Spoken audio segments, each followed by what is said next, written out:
Virus SARS-CoV-2 pertama kali terdeteksi di China pada akhir 2019 dan telah menyebar ke seluruh dunia. Penularannya dapat melalui droplets serta ketika seseorang menyentuh benda yang terkontaminasi lalu menyentuh membran mukosa seperti mata. Varian baru yang ditemukan yaitu varian Delta Cron yang berhasil diidentifikasi oleh ilmuwan Prancis sebagai virus gabungan varian Delta dan Omicron. Langkah pencegahan yang dapat dilakukan untuk menghadapi varian Delta Cron ini ialah dengan tetap memakai masker, mencuci tangan dengan sabun dan air mengalir, menjauhi kerumunan, serta mendapatkan vaksin jika memenuhi kriteria. Assalamualaikum warahmatullahi wabarakatuh. Pandemi COVID-19 di Indonesia masih belum usai. Malah kondisinya semakin parah seiring dengan munculnya berbagai varian baru. Salah satunya adalah varian Delta Cron yang ditemukan oleh ahli virologi Institut Pasteur Paris baru-baru ini. Lantas, seperti apa varian Delta Cron dan bagaimana pengaruhnya terhadap kehidupan kita? Kita akan kupas tuntas dalam acara Nevada, Knowing the Emerging Variant of Delta Cron bersama narasumber kita yang keren dan pastinya berpengalaman di bidang ini, yaitu Dr. Afrizal Nofrianto Rahman. Selamat sore, Dr. Afrizal. Halo teman-teman, selamat sore. Perkenalkan, sebelumnya saya Ikhwan Purudita sebagai moderator dalam sesi talkshow kali ini. Sebelumnya saya ucapkan terima kasih kepada Dr. Afrizal karena telah berkenan menjadi narasumber pada acara ini. Sebelum membahas tentang Delta Cron, mungkin bisa diceritakan terlebih dahulu Dr. Afrizal tentang kesibukannya akhir-akhir ini. Oke, halo semuanya, selamat sore ya, salam kenal semua ya. Namaku Aryo Nofrianto Rahman ya, dan untuk sekarang sih saya masih bekerja di salah satu rumah sakit di Jakarta ya, yang dimana memang juga menaungi ya, dan sebagai pusat rujukan dari COVID-19 seperti itu. Jadi ya itulah kesibukan saya ya. Terus sehari-harinya juga saya biasanya juga mengajar di salah satu bimbingan belajar juga ya. Dan ya untuk saat ini memang lebih banyak untuk fokus ke kerjaan aja sih gitu ya. Ya doakan aja bisa cepat sekolah seperti itu teman-teman. Amin ya Rabbal Alamin. Baik, mungkin bisa kita lanjut langsung saja ke pertanyaan berikutnya. Ya boleh, silakan. Baik, nomor 1 yakni menurut Dr. Afrizal, apa itu varian Delta Cron COVID-19? Oke, mungkin di sini saya sambil bercerita gitu ya terhadap apa yang sudah saya baca dan saya pelajari gitu ya. Mungkin yang kita tahu sekarang ya, masyarakat itu udah mulai ketar-ketir ya setelah muncul Delmicron kayak gitu, Delta Micron gitu ya. Jadi banyak yang menyangka Delmicron itu adalah virus corona baru. Nah, kombinasi antara varian Delta dan Omicron. Jadi awalnya itu memang Delmicron itu merupakan fenomena teman-teman. Jadi melonjaknya kasus infeksi akibat varian Delta dan Omicron secara bersamaan. Jadi istilah ini juga bukan merupakan awalnya bukan varian baru ya awalnya ya dari virus corona ya. Jadi karena memang dua-dua dari jenis virus tersebut itu meningkat, maka dinamakan Delmicron, Delta dan Omicron. Waktu itu dia pertama kali muncul itu di India. Terus habis itu tidak lama kemudian setelah diteliti gitu ya, karena kan memang untuk penamaan itu kan nggak bisa sembarang macam ya, harus melewati beberapa penelitian dan memang WHO harus mempatenkan memang ada virus baru di situ.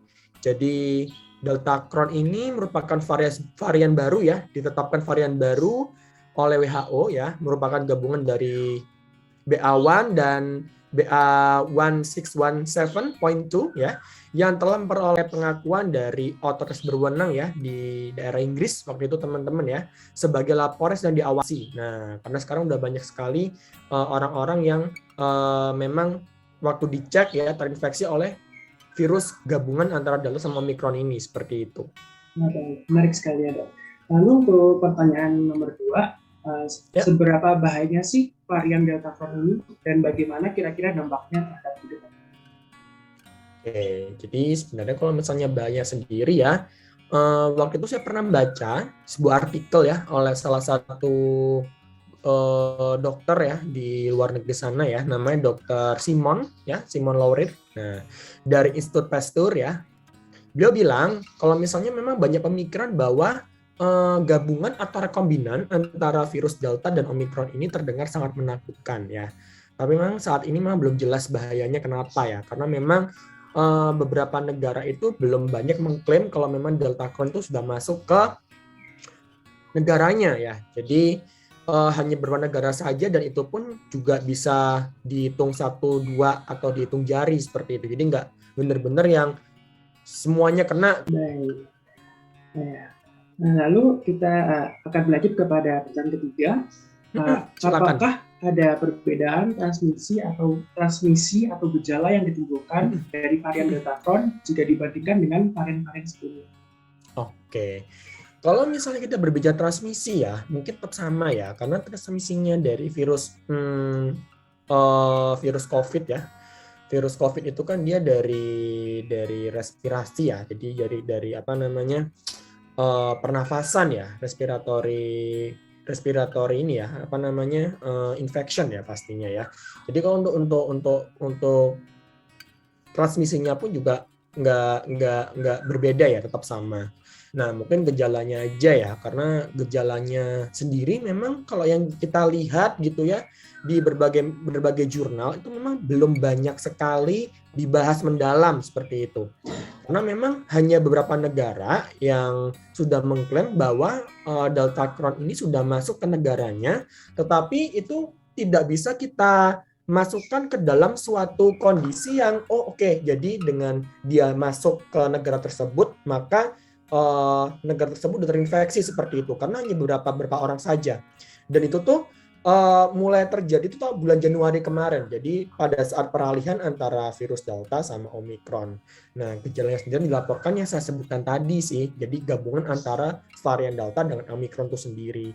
Varian Delta yang kita ketahui ya, dia akan ada anosmia atau mungkin kehilangan penciuman ya, demam tinggi. Nah, itu pasti ya karena gejalanya virus ya.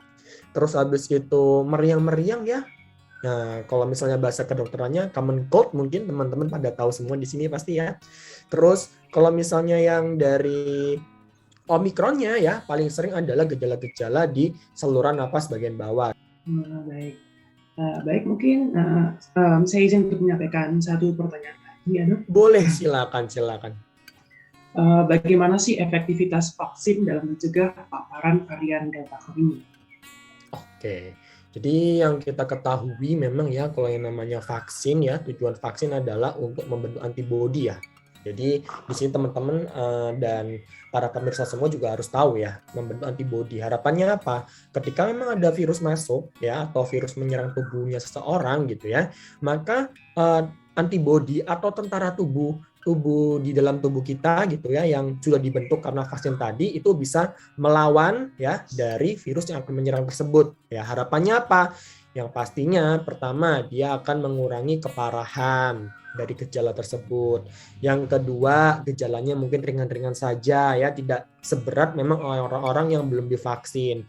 Dan yang ketiga yang paling penting ya, yang kita ketahui akan menurunkan angka mortalitas atau kematian. Jadi memang sangat-sangat penting banget ya untuk vaksin ya di era pandemi ini ya untuk menjaga diri kita ya dan menjaga orang sekitar seperti itu. Apapun jenis vaksinnya. Izinkan saya untuk memberikan sedikit rangkuman dari yang telah kita bahas bersama-sama. Ya, silakan. Jadi varian Delta Crohn ini merupakan varian Delta dan Omicron yang secara bersamaan kayak seperti bergabung gitu ya, dokter? Ya, betul. Ini merupakan varian baru yang virusnya sangat cepat replikasi, berbeda dengan bakteri yang replikasinya lambat tapi rawan dengan resistensi antibiotik. Terima kasih banyak kepada Dr. Arizal.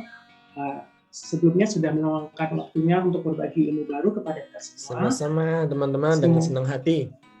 New variant, new challenge. New variant, new challenge.